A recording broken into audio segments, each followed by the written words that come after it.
Yeah. He said, don't weep. Don't weep.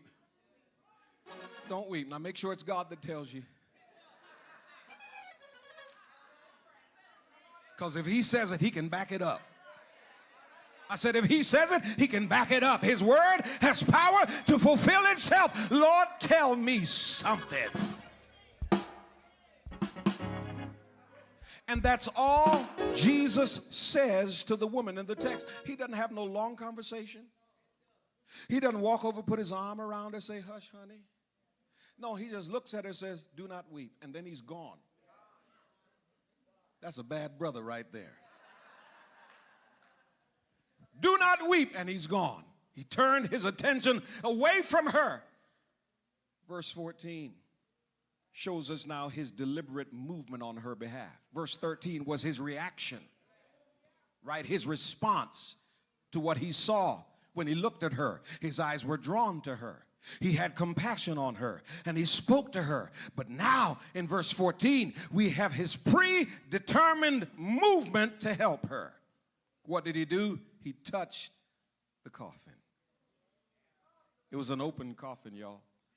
You could see the young man there, the lifeless body being carried to the gravesite. And Jesus walks over, and he does the unthinkable according to Jewish law. Read the Mosaic law. The priests, the holy men were forbidden to touch dead bodies. It would defile them. They would become immediately ceremonially unclean. And what does Jesus do? He walks over with his bad self. He touches the coffin, and the fellas carrying the boy stop. What else can they do? This man means business. Something is about to happen. I don't know about you, but I want God to touch my situation. Whatever I'm going through, I want him to walk right on up and put his hand on it. Lord, have mercy. Lift your hand and say, Lord, touch it, touch it, touch it. If my marriage is in trouble, touch my marriage. If my ministry needs some help, touch my ministry. If my finances are out of whack, Lord, touch it. Lay your hand on my situation, because when he touches it, everything is arrested. Everything comes to a standstill. Everything has got to line up. Everything has got to come into agreement with the Almighty God. Lord, touch it.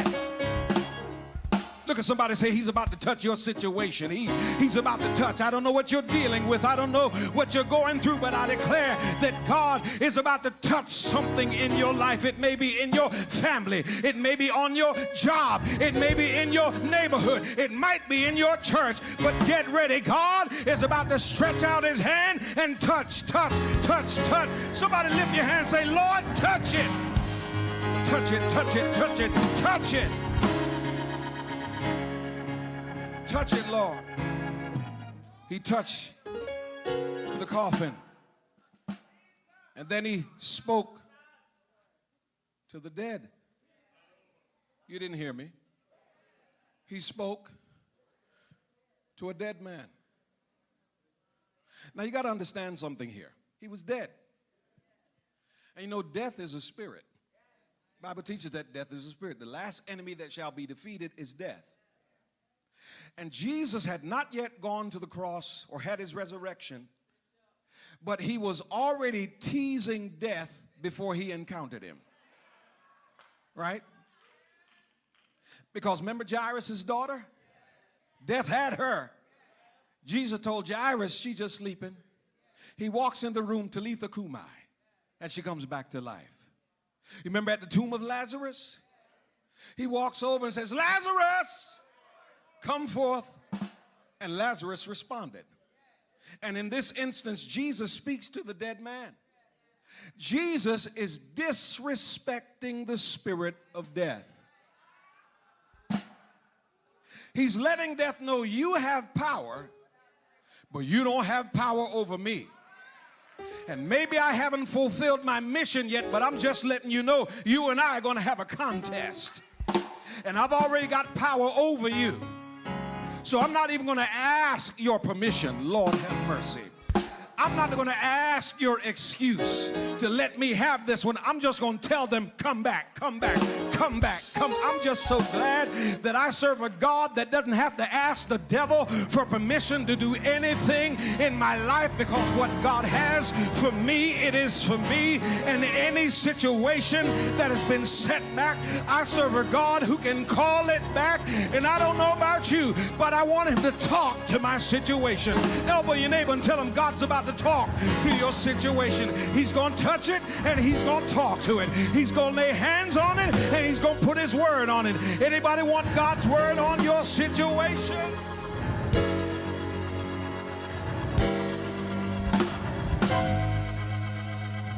He spoke directly to the woman's situation when he said, young man, I say unto thee, arise.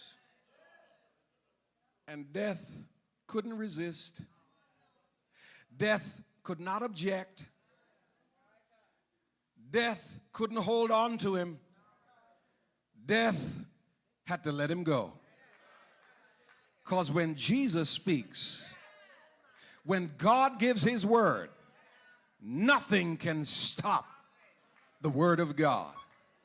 You and I don't really understand how much power we have in the word of God. Look at somebody and say, this is powerful. That's why you need to learn the word. That's why you need to pray the word. That's why you need to declare the word. Because this is power, the word of God. Young man, I say unto thee, arise. Arise. So he who was dead sat up and began to speak. What did Jesus mean when he said arise?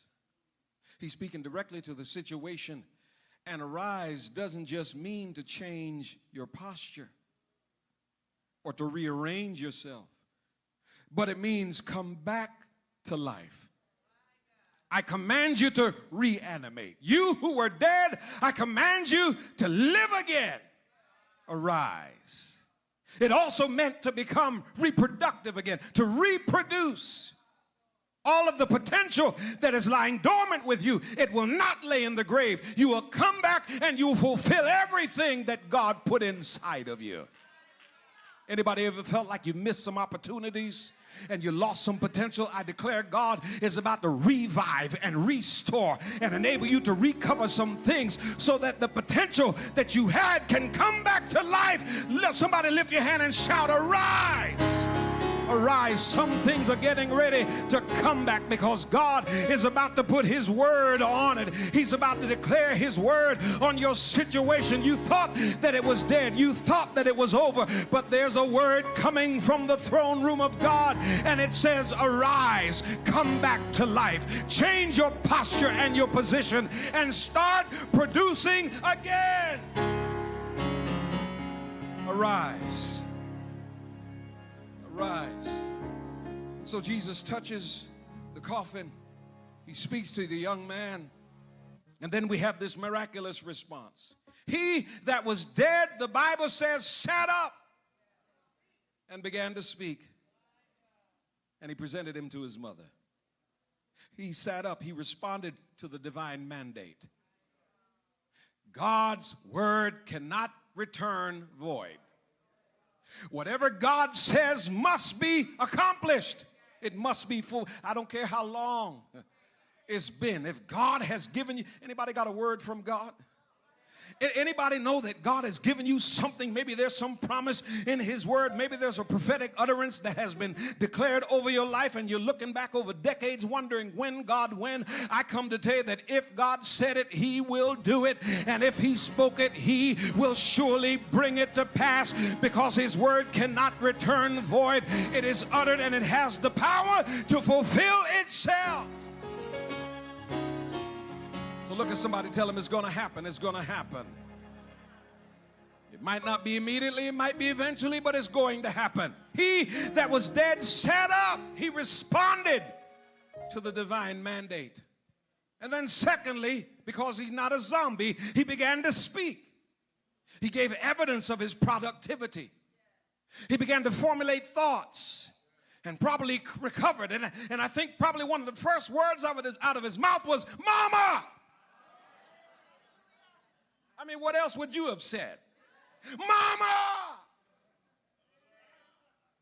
Started having a conversation with his mother, and there's this grand reunion, and he presents him to his mother. There's reunification there. We see recovery and restoration and resurrection on display in the text, and what started out to be a terrible scene of tragedy and grief and sorrow has turned into a reunion of joy and gladness. Lord have mercy, and praise for what God is able to do. Look at somebody, tell them it's not over. I said it's not over. Come on, look at somebody behind you and tell them it's not over. I know you wrote the last period, and I know you closed up the hymn book. I know you buried the situation. You gave up on it because you thought it was over, but I've come to tell somebody it is not over tonight. God is about to grant you a resurrection for every dead situation that you thought was over and finished and done and kaput, and the devil told you it's never going to happen. God said, don't you give up. I am the God of resurrection. I'm the God of turning around. I'm the God of bringing back everything that has been deteriorated in your life. God said, I'm going to restore it. I'm going to make it brand new. I'm going to make it over again. Is there anybody ready for restoration in your life? Is there anybody ready for God to do a new thing? New thing. Look at somebody, say new thing. New thing in your life. New thing in your marriage. New thing in your career. New thing on your job. New thing in your education, new thing in your health. Somebody shout, new thing. Because he is a God of restoration. It's never over until God says it's over. And then for every area and every issue of loss in your life, God is going to enable you to recover. You're going to find some things coming back. You're going to find things being replaced. Lord have mercy. For I heard him say through Joel, I will restore to you the years that the cankerworm and the locust have eaten. You may be old and gray, but there's some things that God said you're not leaving here until I do what I promised to do. Who am I preaching to?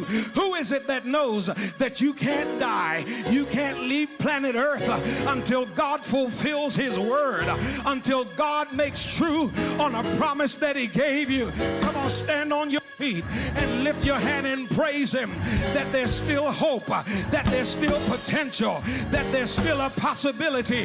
Resurrection is in your future. Restoration is around the corner, and recovery is about to happen. Somebody praise him. Somebody bless him. Open up your mouth and give him glory. Come on, shake hands with 3 people and tell them resurrection, restoration, recovery. Resurrection, restoration, recovery. I declare it over your life. Resurrection, restoration, recovery. You're getting some things back. There's about to be a new lease on life. God's about to restore some things. Resurrection, restoration, and recovery. Somebody clap your hands and give him